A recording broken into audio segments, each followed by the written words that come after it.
In the middle of a grinding war with Russia, Ukraine has just witnessed one of its biggest military shakeups since the full-scale invasion began. Ukrainian President Volodymyr Zelensky has fired his army chief, appointed a new commander, and handed a fresh role to his recently dismissed defense minister. Dear Mr. President, I am grateful for the trust to lead the largest and most powerful branch of the Ukrainian military. For my part, I will do my best to ensure that it develops, acquires new capabilities, and is ready for the challenges that await us in the future: people, technology, and management processes. The sweeping overhaul comes as battlefield pressures mount. Public anger grows, and Kyiv searches for a new strategy. Leadership changes during wartime are never routine. They usually signal that a government believes a drastic shift is necessary. Zelensky has removed Commander-in-Chief Oleksandr Syrskyi, replacing him with Major General Mykhailo Drapatyi, one of Ukraine's most respected battlefield commanders. The announcement came in a late-night address, where Zelensky laid out his vision for a major overhaul of the military command.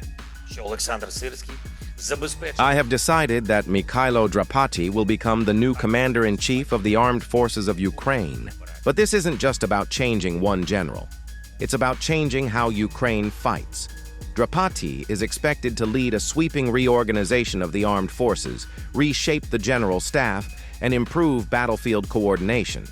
The timing is no coincidence. The reshuffle follows days of intense street protests in Kyiv and other cities.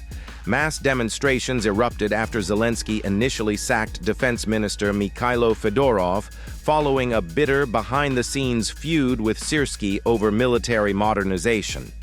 Angry citizens and active soldiers demanded the return of Fedorov's tech-forward vision and blamed the traditional military command for failing to adapt quickly enough. For Zelensky, this is as much a political survival decision as it is a military one. Drapatyi brings years of frontline experience, having fought Russian-backed forces since 2014. He became a national symbol of resistance after famously driving an infantry fighting vehicle through a militant barricade in Mariupol. Military analysts believe his appointment signals a hard pivot toward innovation, drone warfare, and modern battlefield tactics. But while Ukraine turns a new page, Zelensky was careful to acknowledge the past. Oleksandr Syrskyi delivered results for Ukraine in the defense of Kyiv. I am grateful to Oleksandr Syrskyi and to every one of our warriors. The Ukrainian president credited Syrskyi with some of the country's biggest military achievements: the early defense of Kyiv, the lightning Kharkiv counteroffensive, and Ukraine's surprise operation inside Russia's Kursk region. The message was clear. The leadership is changing, but the sacrifices are not forgotten. Crucially, the overhaul extends beyond the battlefield. Former Defense Minister Mikhailo Fedorov, whose removal sparked the public backlash, has now been brought back into the fold with the offer of a senior government post. In my opinion, Fedorov is a completely new kind of leader, of a completely new level. And at the same time, he is very, very successful. He doesn't need to prove anything to anyone.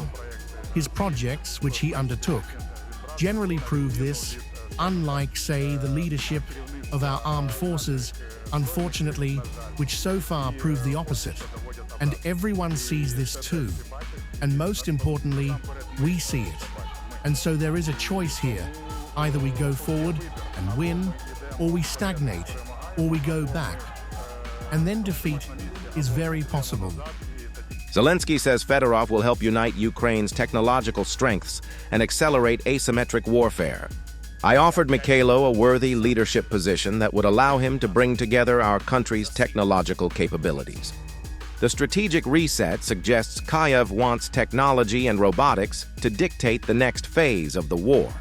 At the same time, Zelensky has established a new special command to ensure one thing remains absolute. Ukraine's long-range drone strikes deep inside Russian territory will continue unabated. As the war enters another difficult year, Ukraine is not changing its objective. It is changing the people expected to deliver it. For Zelensky, this isn't just a reshuffle. It's a high-stakes gamble that a new tech-centric command structure can break the battlefield stagnation and swing the course of the war.